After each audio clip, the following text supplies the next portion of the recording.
Worry. It's your brain doing mental push-ups for problems that don't even exist yet. Have you noticed how your mind treats today's peace like it's a limited time offer? Like, buy now, before happiness runs out. Our brains have this fascinating little habit. Picture your mind as a security guard who thinks every shadow is a burglar. Every creak, every flicker, every notification, it's all a potential threat. Our minds didn't evolve to keep us happy. They evolved to keep us alive. That alarm system your mind runs on, it used to save us from lions. Now, it's scanning for LinkedIn notifications and unread texts. Tigers, not so much. But a blinking phone? Apparently, that's the new apex predator. Isn't it wild? We'll spend 10 hours worrying about a 10-minute conversation. We mentally rehearse disasters that would make Hollywood directors jealous. Your worst-case scenarios don't wait for an invitation. They just show up, move in, and start redecorating your mental space. Rent-free. Here's the truth bomb. Anxiety is just time travel with a bad Wi-Fi connection. You're trying to live tomorrow's problems using yesterday's fears, all while missing out on today. The signal? Terrible. Your mind's trying to stream future scenarios, but all it gets is buffering. Meanwhile, right now, this exact moment, you're probably fine. Your bills aren't attacking. Your deadlines aren't physically present. Yet, somewhere in your mind, there's a tiny CEO holding emergency board meetings about stuff that might happen. It's not about never being concerned. It's about choosing what deserves your mental energy. When you stop feeding the worry machine, something remarkable happens. Life doesn't fall apart without your constant vigilance. It actually flows better, smoother. Let's dive in. Chapter 1. The Daytight Compartment. Living in today. Imagine your mind as a submarine. Daytight compartments are your mental emergency exits. It's the difference between drowning in tomorrow's ocean and swimming in today's manageable puddle. Dale Carnegie figured this out. Your mind is like a submarine with watertight doors. When you seal off yesterday and tomorrow, you create perfect mental buoyancy for handling today. When you seal today's compartment, something incredible happens. Your problem-solving ability skyrockets because your full mental bandwidth is focused on what's actually happening. It's like switching from texting while driving to actually watching the road. Survival rates? Dramatically improved. Chapter 2. Control Central. The Focus Matrix. Stop trying to control things that don't care about your control. It's like yelling at the clouds to change the weather. All you're doing is annoying the birds and exhausting yourself. The universe stays entirely unimpressed. Imagine a simple mental grid. On one side, things you can control. On the other, everything else. Your thoughts, actions, and responses. That's your kingdom. Other people's opinions, past events, tomorrow's weather? Strictly visitors, no permanent residency allowed. We spend 90% of our mental energy trying to control the 10% we can't influence. Meanwhile, the things we actually control, like how we respond to stress, get about as much attention as the terms and conditions we never read. But at least ignoring those doesn't impact your daily happiness. Here's the Matrix truth, your egg's new profile picture. Out of your control. Your reaction to seeing it? Totally in your control. But your brain treats both as equally important until you draw the line. Social media becomes a daily masterclass in the control matrix. Notice how many of your worries involve things you can't steer. Traffic, other people's feelings, past decisions. It's like trying to steer a parked car while the real car keeps rolling away without you. When you align your energy with what you can actually influence, extraordinary peace emerges. Your mental load drops by 80% instantly. It's like finally using the right key for the lock. Everything just opens. The resistance disappears because you're working with reality, not against it. Chapter 3. Time Travel Trouble. Future worries versus present peace. Your brain's trying to solve tomorrow's puzzles with yesterday's tools, all while standing in the quicksand of the present. No wonder everything feels unsteady. Mental time travel creates motion sickness without the cool destinations. Anxiety loves temporal confusion. It convinces you that living in the future prepares you for it. But here's the reality. Every future moment becomes a present moment. And you'll handle it then, or you'll handle it then. The preview doesn't change the show. It just spoils the surprise. We rehearse conversations like actors for a play that might get cancelled.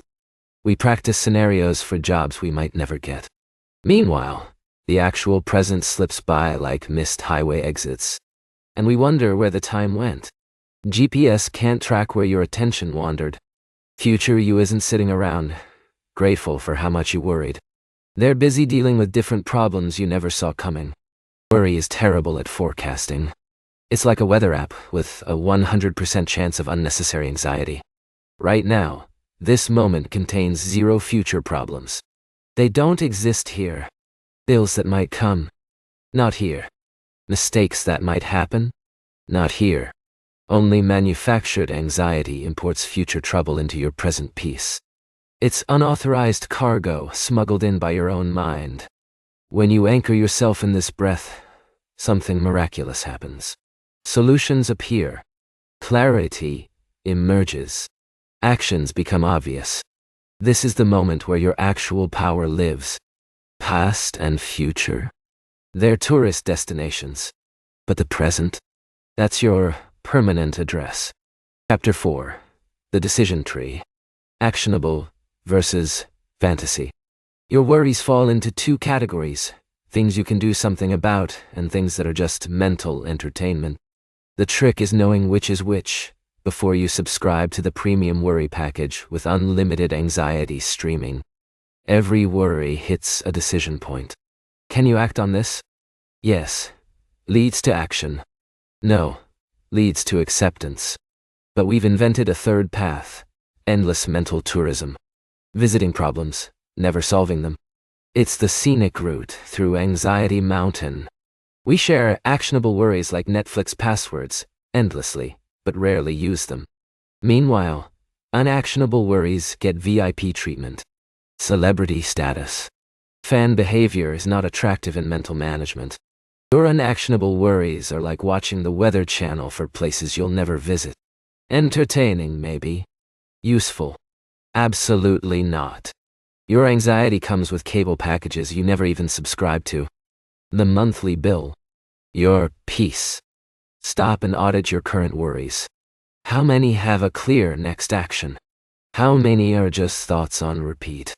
It's like having apps running in the background, draining your battery while you try to make an actual call. Time for a mental app cleanup. When you categorize worry, your mental energy distributes perfectly. Actionable items get laser focus. Unactionable ones get a polite dismissal. Your brain finally knows where to invest its CPU cycles. Chapter 5. The 5 Senses. Grounding. Anchoring to now. Your senses are like tiny anchors, keeping your ship of consciousness from drifting into worry storms. The irony. We ignore our most powerful grounding tools while frantically searching for peace everywhere else. Ship anchors, sitting unused, while we panic about rough seas. Anxiety lives in your head. Peace lives in your senses, right now.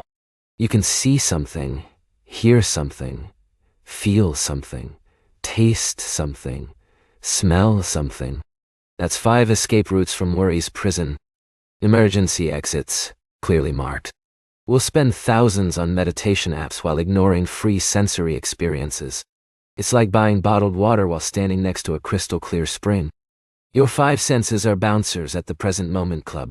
Worry shows up in a cheap suit of future predictions, but can't get past the velvet rope of what's actually happening. VIP access? Sensory credentials only. Notice how worry disappears when you stub your toe. Sudden sensory input hijacks anxiety's channel completely. Your senses are broadcasting the Now Network, 24/7. You just need to tune in. Better reception than any worry channel. Unlike breathing techniques or meditation, sensing happens automatically. You're already equipped with the perfect anxiety antidote. The only skill needed: remembering to pay attention to what's already paying attention. Chapter 6. The Worry Audit. Seeing patterns clearly. Your worry patterns run like background apps on your mental smartphone. It's time for a system diagnostic. See which programs are helping and which are draining your battery. Mental RAM isn't unlimited, despite what anxiety believes. Worries love recycling themselves. The same core anxieties wear different costumes throughout your life. Relationship worry becomes work. Worry becomes health worry. Peek behind the mask, and you'll find the same few villains. Halloween never ends in anxiety theater. We collect worries like kids collect trading cards. Except these cards decrease in value and give you stress, not status. Meanwhile, the really rare card, peace of mind, sits in storage, mint condition, anxiety-worn serenity. Your worry audit reveals something hilarious. 90% of your concerns are reruns with bad special effects. Like watching the same horror movie and being surprised every time by the plot twist. Pull up your mental history. Notice how many apocalypses never happened. How many disasters remain theoretical.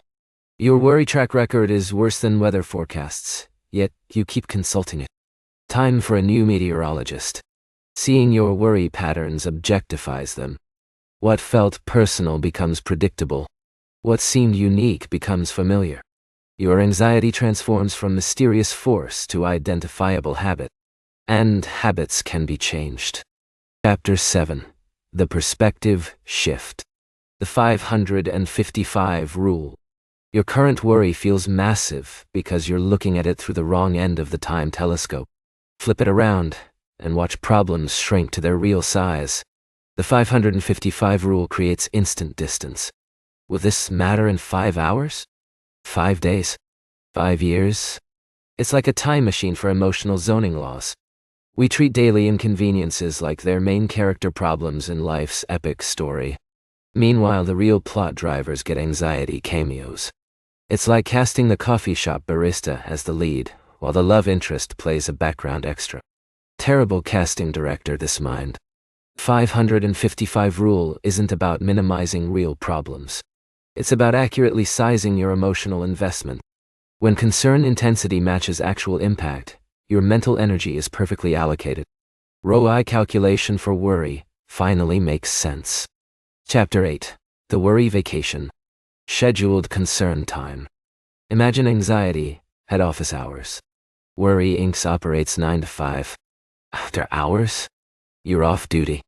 Turns out, scheduling worry is like scheduling Netflix. You need it way less than you think. Corporate downsizing hits the anxiety division.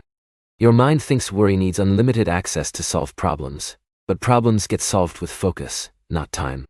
We give worry a universal hall pass to interrupt any mental activity. It's like that one friend who FaceTimes you while you're in the shower. Necessary boundaries missing. Eventually, you're just soggy and nowhere near clean. Relationship status? It's complicated. Try scheduling worry time and watch your brain throw a tantrum like a toddler denied candy. But what if something urgent comes up? Nothing's more urgent than your peace. Worry can wait its turn like everyone else. No cutting in line anxiety. Notice how your mind stops manufacturing concerns when real deadlines approach. That's proof. Worry operates on leisure time only. Give worry business hours. Suddenly, it becomes efficient. Scheduled worry creates mental space. Your day includes moments for joy, creation, connection, not just problem solving. It's like clearing hard drive space by deleting duplicate files. System performance improves when you clean house. Chapter 9. Action over rumination. Moving forward. Your brain confuses thinking about problems with solving them. It's like sitting in a parked car, revving the engine while your destination remains unreached. Action is the gear that actually moves life forward. Mental NASCAR won't win actual races. When you choose action over analysis, the worrying dissolves. It's not that problems disappear, it's that solutions appear. Motion creates clarity better than meditation. Physics beats philosophy in practical results. We marinate problems in worry, but action cuts through difficulty like a hot knife through butter. You're scrolling through a to-do list app without checking anything off. Meanwhile, life is asking, are you going to keep reading the recipe or actually cook? Notice how solving one small problem shifts your entire mental energy. It's like dominoes falling in reverse. Each action builds momentum, while each worry builds inertia. Choose the physics that moves you forward. Laws of motion apply mentally. Action transforms worry into wisdom. Each step forward teaches more than 1,000 anxious thoughts. Your confidence compounds with completion, not contemplation. Chapter 10. The Bigger Picture. Life worth living. Step back far enough, and your worries become pixels in a much larger picture. The question isn't whether you'll handle problems, but whether you'll notice beauty while handling them. Life contains both struggles and starlight. When you zoom out, worry's importance adjusts automatically. Problems don't disappear. They take their proportionate place in a meaningful story. Your deathbed self won't ask, did I worry enough? They'll ask, did I love enough? Did I laugh enough? Did I live enough? Worry is an attention thief, stealing from life's real currency. Consider what matters 5 years from now. Health, relationships, growth, contribution. Notice how those rarely include whether you worried about parking spaces or social media comments. Priority realignment needed. When you expand your view, life's beauty becomes impossible to ignore. Problems still exist, but so do solutions, opportunities, and meaning. Your bigger picture contains more wonder than worry. Perspective adjustment changes everything. Everything you've learned doesn't need perfect execution, just consistent practice. Your worry-free life builds like compound interest. Small daily deposits of peace create exponential returns of freedom. These techniques aren't separate tools, but interconnected parts of a mental operating system. Daytight compartments support control matrices. Present moment anchoring enhances action decisions. Your new mental architecture works holistically. Integrated systems perform better than isolated features. Think of worry reduction like building furniture. Use the right tool for the right moment, and you get stability. Assembly required. Instructions included. Your worry habits are like spam emails. Persistent, but ultimately ineffective. These new techniques are your mental spam filter. Eventually, worry barely makes it past your inbox. Your consciousness stays clean. The unsubscribe button finally works. Notice how reading about these concepts feels different from practicing them. It's like knowing swimming techniques versus actually swimming. The water of daily life tests what you've learned, making knowledge kinetic.